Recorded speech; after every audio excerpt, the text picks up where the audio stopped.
Alzheimer's disease after living with it for 12 and a half years. I'm so sorry. Thank you. My mother, while living with us, was diagnosed with Alzheimer's 7 years ago. She's 92. My sister was diagnosed with Alzheimer's last summer. She happens to be a constituent of yours. I know you're one of our champions, and I know Mike Belleville tells me that you're one of his heroes, and he's one of mine. And he's one of mine. Yeah, and so I know you know the statistics. I won't give them to you, but I will tell you that families like mine are dealing with this all across the country, and I understand firsthand the toll it's taking on them emotionally, physically, spiritually, socially, and certainly financially. And when my sister's given medication, she'll be given medication my husband was given in 2010, medication that came to market in 1996, 23 years ago. So I'm wondering if you would consider putting a plan out to address this national public health crisis, and if you would consider holding an Alzheimer's roundtable in New Hampshire. Oh, that's fabulous. Thank you, Brenda. So thank you. And let me say again, Alzheimer's, it's so hard because we watch people die a little at a time. And Brenda's referring to Mike Belleville, who, first time I met him, I was a senator, a fancy senator, and he walks over, we're doing a thing so people could come through the line, and he holds out his hand, and he says, "Hi, I'm Mike."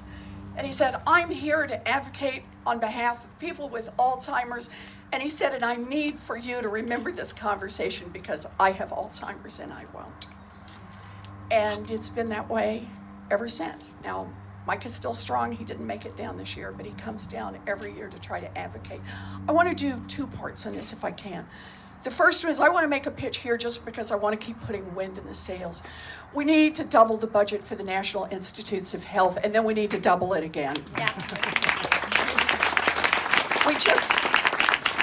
For Alzheimer's alone, the future price tags, when people talk about the cost of health care, the first thing we have to remember is that our best chance is to keep doing the research so that we can help people who have Alzheimer's, and then we can just start going through the list where we could make a real difference with medical science, and we need to make those investments. But I want to pick up particularly on your point about drugs and about a drug that is 23 years old. So all of you know what the basic principle behind our drug pricing is. And that is that first, NIH does all the research at your expense, our expense, collectively, puts the research out there, drug company comes along, picks up the research, turns it into a marketable product, and then has a period of time, usually 6 years, that it will be able to market exclusively. And the idea is we all recognize it's going to have a higher price during that period of time, but at the end, it will become a generic. And anybody can come in and manufacture it, and that means we're going to have this very competitive market, and it's going to push down the prices. That's one of those things that operates great in principle and isn't working at all in practice. In fact, about 90% of all prescriptions today could be covered by generics. EpiPens, anybody? Buy those? Yep. Insulin. Right? There's more, right? High blood pressure medications, just on and on. Pain relief medication, medication for people with Alzheimer's, every part of this. There are generic alternatives, but a very broken market where the big drug companies have figured out that if they can continue to buy up drugs, buy up companies, keep ingredients off the market, that they won't face competition and they can continue to sell for very high prices.